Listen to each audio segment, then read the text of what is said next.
Hi hello నమస్తే. నేను Krishnanjaneyulu. Telugu Desam Janasena BJP పొత్తు పెట్టుకున్నాయి. అయితే బీజేపీకి 10 అసెంబ్లీ స్థానాలు 6 ఎంపీ స్థానాలని తెలుగుదేశం పార్టీ కేటాయించింది. కానీ అవి ఓడిపోయే సీట్లు మాత్రమే కేటాయించారని, ఇంకొకటి తెలుగుదేశం పార్టీ నుంచి కొంతమందిని బీజేపీలోకి పంపించి బీజేపీ సీట్లు కూడా తెలుగుదేశం పార్టీ వాళ్ళకే ఇప్పించుకునేటువంటి ప్రయత్నం చంద్రబాబు నాయుడు చేస్తున్నాడు అనేటువంటిది బీజేపీకి సంబంధించినటువంటి కొంతమంది నేతల యొక్క ఆరోపణ. వాళ్ళు బీజేపీ అధినాయకత్వానికి కూడా ఈ మేరకు లేఖలు రాస్తున్నటువంటి పరిస్థితి అయితే ఉంది. మరి ఇలాంటి పరిస్థితుల్లో ఈ బీజేపీకి సంబంధించినటువంటి సీట్లకు సంబంధించినటువంటి విషయంలో తేల్చకుండా సీట్లు సంఖ్య అయితే ఇచ్చారు, కానీ ఎక్కడెక్కడ అనేటువంటి తేల్చకుండా తెలుగుదేశం పార్టీ ఒకవైపున అభ్యర్థులను ప్రకటించుకుంటూ పోతుంది. తెలుగుదేశం పార్టీ ఆల్రెడీ ఇప్పటికే 94 మంది ఫస్ట్ లిస్టులోను, అదేవిధంగా 34 మంది సెకండ్ లిస్టులోను, ఇప్పుడు మళ్ళీ ఒక 11 మందిని ప్రకటించేసింది. ఇంకొక 5గురే 139 మంది అభ్యర్థులను ప్రకటించారు తెలుగుదేశం పార్టీ అసెంబ్లీ తరఫున. ఇంకా ప్రకటించాల్సిన 5. ఎంపీ స్థానాల్లో కూడా 17 తెలుగుదేశం పార్టీకి ఉంటే వాటిలో 13 ప్రకటించేశారు, మిగిలిన 4. ఈ పరిస్థితుల్లో బీజేపీకి సంబంధించినటువంటి వాళ్ళు పోటీ చేసేటువంటి వాళ్ళకు బలంగా ఉండేటువంటి స్థానాల్లో కూడా తెలుగుదేశం పార్టీ అభ్యర్థులను ప్రకటించేసింది.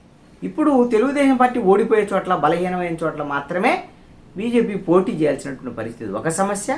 రెండవది ఏంటి అని అంటే తెలుగుదేశం నుంచి వచ్చినటువంటి వాళ్ళకి బీజేపీలో సీట్లు అనేటువంటి ఈ అంశాల మీద బీజేపీలో తర్జన భర్జన జరుగుతుంది. బీజేపీ రాష్ట్ర అధ్యక్షురాలు పురంధేశ్వరి వాళ్ళ బీజేపీ నాయకులతో ఇప్పటికి సమావేశమయ్యారు. అదేవిధంగా తెలుగుదేశం పార్టీతో కూడా సమావేశం తర్వాత ఎవరు పోటీ ఏంటి అనేటువంటి దాని మీద ఒక స్పష్టత వచ్చేదానికి అవకాశాలు ఉండొచ్చు. కానీ ఇలాంటి పరిస్థితి కొంత ఇబ్బందికరంగా తెలుగుదేశం పార్టీ నుంచి సమస్యలు తలెత్తితే అసలు తెలుగుదేశం పార్టీతో పొత్తు కూడా బీజేపీ వదులుకునేటువంటి అవకాశాలు కూడా ఉండొచ్చు అనేటువంటిది ఇంకొక చర్చ జరుగుతుంది. పురంధేశ్వరి రాష్ట్ర అధ్యక్షురాలుగా ఉండి కూడా చంద్రబాబు నాయుడు బంధువు కాబట్టి చంద్రబాబు నాయుడు వదిన అవుతారు.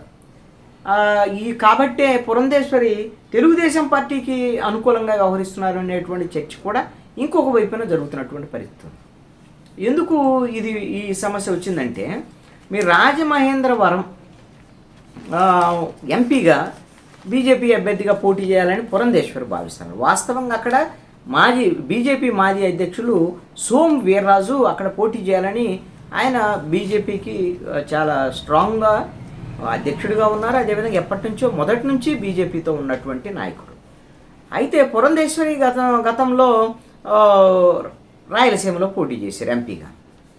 ఇప్పుడు వచ్చేసి మళ్ళీ హడావుడిగా వచ్చేసి ఇప్పుడు రాజమహేంద్రవరానికి వస్తే మరి సోమ్ వీర్రాజుకి నష్టం జరిగేటువంటి పరిస్థితి ఉంది కదా. కాబట్టి ఇది కావాలనే సోమ్ వీర్రాజుని పోటీ చేయించకుండా చంద్రబాబు నాయుడు పురంధేశ్వరి ద్వారాగా అడ్డుకుంటున్నారనేటువంటి చర్చ బీజేపీలో జరుగుతుంది. సోమ్ వీర్రాజు అధ్యక్షుడిగా ఉన్నప్పుడు అప్పుడు ప్రతిపక్షంలో ఉన్నటువంటి తెలుగుదేశం మీద, అదేవిధంగా అధికారంలో ఉన్న వైఎస్ఆర్ కాంగ్రెస్ పార్టీ మీద ఇద్దరి మీద విమర్శలు చేశాడు. గట్టిగానే తెలుగుదేశం పార్టీ మీద కూడా విమర్శలు చేశాడు. అందుకనే ఆ కోపం మనసులో పెట్టుకున్నటువంటి చంద్రబాబు నాయుడు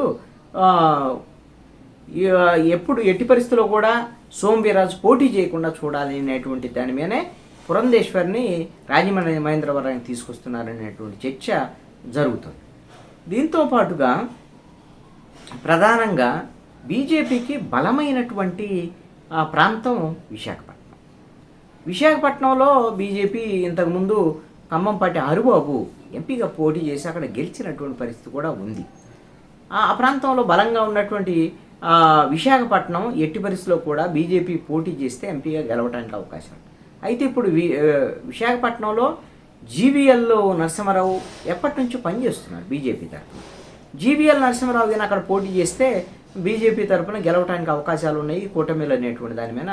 అందుకని జీవీఎల్ అక్కడి నుంచి పోటీ చేయాలని నిర్ణయించుకున్నారు. తీరా వచ్చేసరికల్లా ఇప్పుడు తెలుగుదేశం పార్టీ ఏం చేసింది, బాలకృష్ణ అల్లుడు చిన్నల్లుడు భరత్ని తెలుగుదేశం పార్టీ తరఫున ఎంపీగా ప్రకటించేసింది తెలుగుదేశం పార్టీ. ఇప్పుడు అక్కడ జీవీఎల్కి అవకాశం లేకుండా పోయింది. అదేవిధంగా అనకాపల్లి సీటు, ఈ అనకాపల్లి సీటు వాస్తవంగా జనసేన పార్టీది.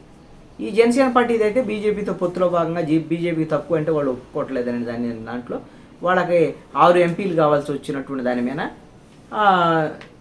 ఎంపీ సీటుని జనసేన వదులుకున్నది.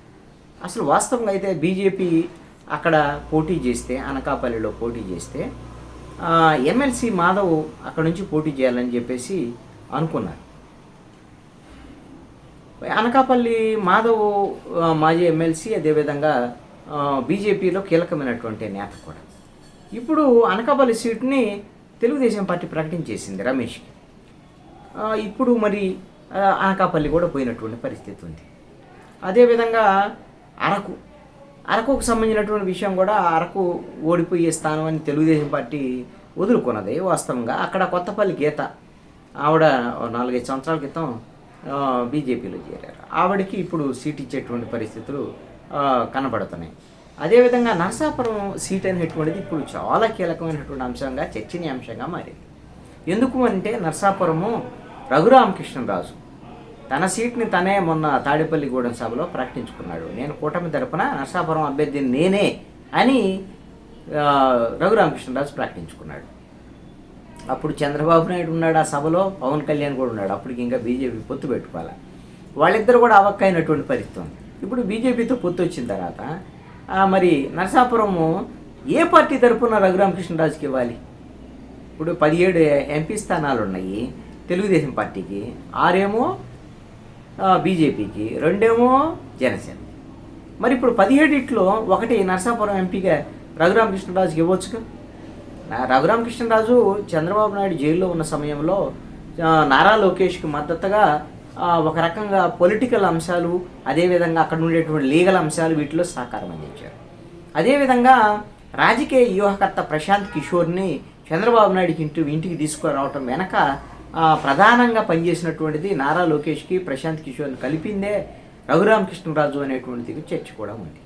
మరి ఇలాంటి పరిస్థితుల్లో ఆయన వైఎస్ఆర్ కాంగ్రెస్ పార్టీ ఎంపీగానే ఉండి ఈ సుమారుగా 4 సంవత్సరాలుగా వైఎస్ఆర్ కాంగ్రెస్ పార్టీ మీద రోజు విమర్శలు చేస్తూనే ఉంటాడు. రచ్చబండ అనేటువంటి పేరుతో రోజు టీవీలో విమర్శలు చేస్తూనే ఉంటాడు.